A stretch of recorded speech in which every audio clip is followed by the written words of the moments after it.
Y para platicar del tema, me da un enorme gusto poderte saludar, querida Brenda Estefan. Gracias por estos minutos aquí en MBS en esta mañana. ¿Cómo estás? Muy estimado Luis, qué gusto estar contigo esta mañana y con todos quienes nos escuchan, pues interesada en ver el proceso que estamos viviendo, Luis. Oye, cuéntanos, ¿cuál es tu lectura hasta el momento?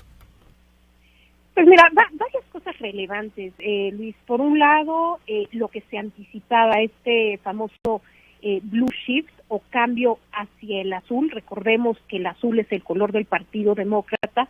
Esta teoría que desarrolló el jurista estadounidense Edward Foley, que tiene que ver con cómo las últimas boletas en ser contadas normalmente favorecen a los candidatos demócratas. Esto ha sido demostrado en las últimas 2 décadas en diversas elecciones y se preveía que ante un escenario cerrado pudieran los resultados inicialmente favorecer a Donald Trump y después favorecer a Biden, y que Donald Trump utilizara este cambio en las tendencias para acusar que ha habido un fraude, cosa que estamos viendo tal cual, y por la cual se hace evidente que su discurso de las semanas anteriores, en el cual él se vacunó, digamos, políticamente, diciendo que el voto por correo o el voto anticipado era fraudulento, pues está ahora tomando ese mismo discurso, repitiendo ese guión tal cual, para hacer ver que se trata pues de un fraude. Por otro lado, pues los líderes del Partido Republicano, como bien dices, los líderes no han respaldado estas declaraciones de que los votos que siguen llegando son fraudulentos o de que se trata de que se tiene que detener la votación. Curiosamente, Trump ha pedido que se detenga la votación en aquellos estados en donde va a la cabeza, como es Carolina del Norte o Georgia, diciendo que no hay condiciones de transparencia para seguir el conteo y quiere que ahí se detenga la cuenta. Y por otro lado, quiere que se recuente aquellos en los que ya se le dio por perdedor, como es el caso de Wisconsin. Entonces, pues una estrategia bastante mexicana, irónica, digámoslo así. O mexicana, ¿no? O sea, a mí me suena mucho a lo mexicano. Yo he visto eso en muchas elecciones presidenciales aquí, ¿no? Pareciera que se está mexicanizando. Era sí. Que los dos candidatos iban a declarar ganadores y decíamos, bueno, sí, en México lo hemos visto en muchas elecciones, pero en Estados Unidos no es común. Es decir, sí es una situación atípica que desde luego, de acuerdo a la normatividad estadounidense, a una ley arcaica de hace 133 años, que es la ley para el conteo de votos, el colegio electoral debe estar conformado al máximo dentro de 41 días, es decir, el 14 de diciembre. Para entonces debieran estar dirimidas todas estas.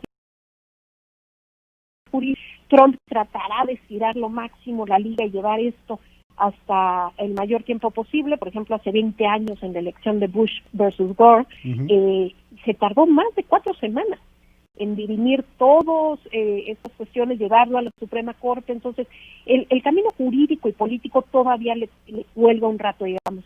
Pero en el camino, digamos, de los números, de político, es probable que hoy por la noche conozcamos con certeza los resultados de Nevada, que aportaría 6 votos electorales, y de confirmarse además Arizona, se había contado el 85% y la votación está a favor de Biden. De confirmarse estos 2 estados, Biden tendría ya el número mágico de 270 que le daría la presidencia estadounidense, aun si no se pudiera terminar de contar o se tuviera resultados definitivos de Pensilvania, Wisconsin, de Pensilvania o Michigan. Tendríamos ya un escenario muy real de que Biden alcanzaría los 270 votos que se requieren para ganarles.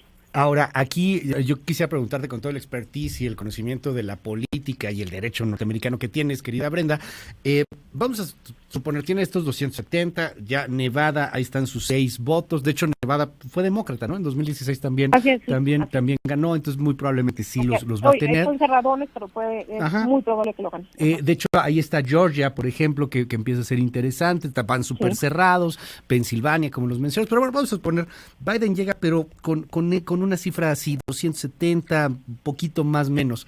¿Hay posibilidades de que se pueda repetir el escenario de Florida, o entre más votos tenga es más difícil para Trump poder tronar e impugnar el tema? Obviamente Trump va a querer voto por voto, casilla por casilla, en Arizona, por ejemplo, ¿no? Él quiere esos 11 votos, o quiere que se le anulen a Biden esos 11 votos del colegio electoral.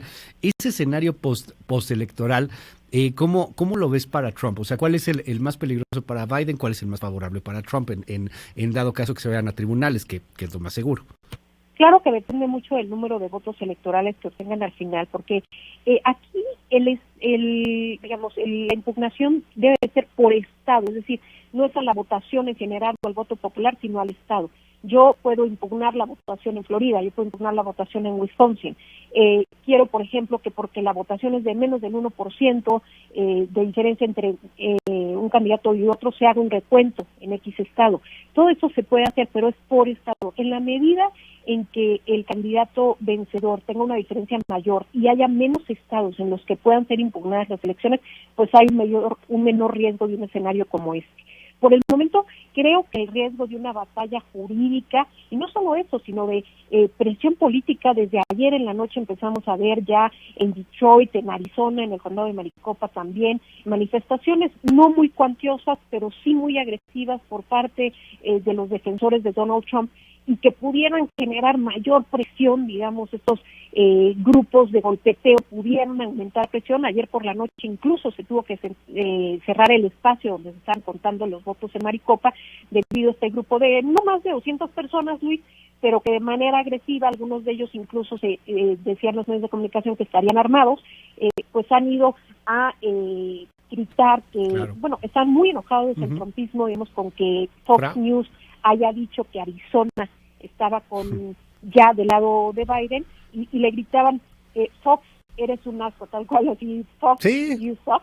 Sí, entonces, sí. Ese tipo de cantos agresivos muy propios del trumpismo, pero algo que me parece muy relevante a notar, Luis, es la resiliencia del trumpismo, es decir, visto desde fuera, un líder estruendoso, un líder mentiroso, un líder fascista, xenófobo, y que vemos que respecto al 2016, nada más hasta el conteo de ayer por la tarde, Donald Trump tenía 5 millones más de votos que su voto total del 2016. Es correcto, Biden también tuvo 6 millones más de votos, la tasa de participación aumentó, pero es decir, mucha gente pensaba que el trumpismo había movilizado a todos sus votos posibles hace 4 años y que se trataba casi de un accidente, se culpaba la intervención rusa, se culpaba de la falta de participación. Hoy vemos que en realidad el trumpismo es muy resiliente y que Donald Trump es muy competitivo y que es Estados Unidos rojo, si quieres el rural, el molesto con las dislocaciones económicas, con las angustias económicas que ha generado los cambios en Estados Unidos, pues es fuerte, está movilizado, no va a desaparecer aunque gane Biden, es decir, aún si Biden gana la presidencia, pues tendrá, por un lado, muy probablemente un Senado republicano que le generará cierta parálisis en la toma de decisiones en Washington, pero de manera muy importante y complicada. Una sociedad profundamente dividida, Luis. El gran tema que tocas, pones un punto fundamental, Brenda. A ver, viéndolo ahorita en tiempo real, más o menos, Biden trae 72 millones de votos, voto popular. Trump trae 68 millones y seguramente va a acabar con 70 millones y va a acabar con más millones de votos de los que tuvo, como nos dices, en 2016. El trumpismo no muere. Es muy resiliente, como lo señalas, y me llama la atención porque ¿cuál es el escenario que ves en un Trump derrotado? O sea, es un Trump que tiene que salirse sí o sí de la Casa Blanca para el siguiente año, pero el trumpismo no muere. Ahí están estos seguidores de radicalizados, no todos creo que al final terminan por ser del rural y el redneck y el radicalizado. Hay ahí también pues, algunos otros que uno pensaría pueden llegar a tener un poco más de criterio, pero no lo tienen, seguidores que cada vez son más y más de las teorías conspirativas como el QAnon, que dicen que hay un Pizzagate y que todo esto es una conspiración demócrata en donde en algunas pizzerías hacen cuestiones que tienen que ver con violaciones de niños, o sea, y terminas a alguien que va y dispara contra una pizzería, o sea, de ese tamaño parece que llega a ser una especie, no sé si de ignorancia, de oscurantismo elegido por parte de estos seguidores en el mundo en donde tienes más información y mayor capacidad para enriquecer tu criterio y tu mente. Tienes también pues una millonada de personas que son o que han decidido irse por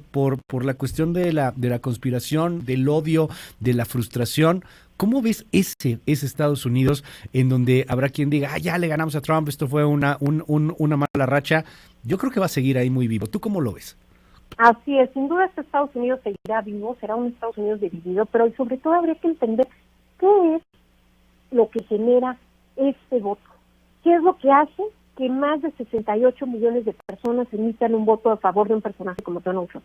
Y de ahí sí pensar que una democracia que ha permitido tales niveles de desigualdad racial, de desigualdad en acceso a oportunidades, de desigualdad económica, pues desde luego genera estos peligros, estas oportunidades de que un personaje como este, volviéndose el candidato que representa a este grupo dislocado, a este grupo con angustias económicas, que no necesariamente, como bien señalas, pertenece únicamente a un grupo, pero que sí tiene que ver con una identidad tribal casi, y que se siente identificado por un líder, pues está ahí. Entonces, creo que lo importante será ver las causas de este voto, más que menospreciarlo o hacerlo a un lado. Los demócratas tendrán que entender qué es lo que hace que el trumpismo esté tan vivo, esté tan fuerte. El Partido Republicano se ha convertido, recordemos que el 90% de los republicanos siguen apoyando a Donald Trump, a pesar de que hay casos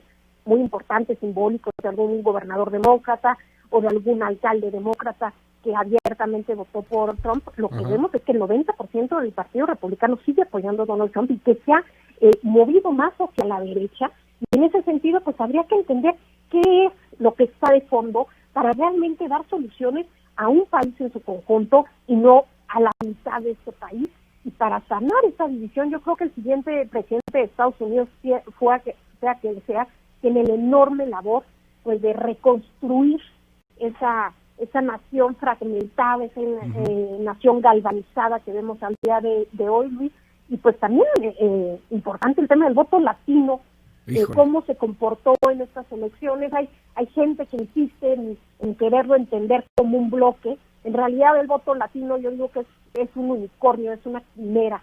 No existe el voto latino. El voto afroamericano existe y puede votar en un bloque de 80% hacia arriba hacia un mismo candidato de acuerdo a lo que convenga a su grupo, digamos, étnico-racial. El voto latino es mucho más complejo, viene de diferentes orígenes, está en diferentes generaciones en Estados Unidos, tiene diferente religión, tiene diferentes situaciones económicas. Es decir, es muy complejo entender por qué un latino que viene de Puerto Rico y que es profundamente católico votó por Trump, versus a lo mejor un latino que vive en Arizona, que viene de México, que quizás para él es mucho más importante el tema migratorio, etcétera, votó por Biden.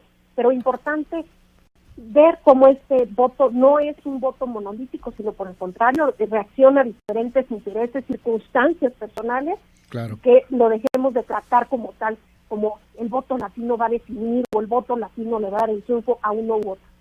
Brenda Estefan, te mando un gran abrazo. Mil gracias, Brenda, por estos minutos aquí en MBS, y estamos al habla, si nos permites. Hay que analizar muchísimas cosas más.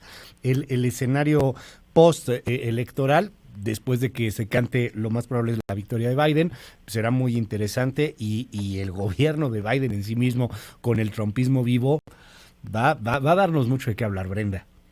Así es, Luis, estamos en comunicación, me dará un enorme gusto seguir platicando contigo. Gracias, es Brenda Estefan, te seguimos en tus redes, en @bestefan, ahí vamos a seguir a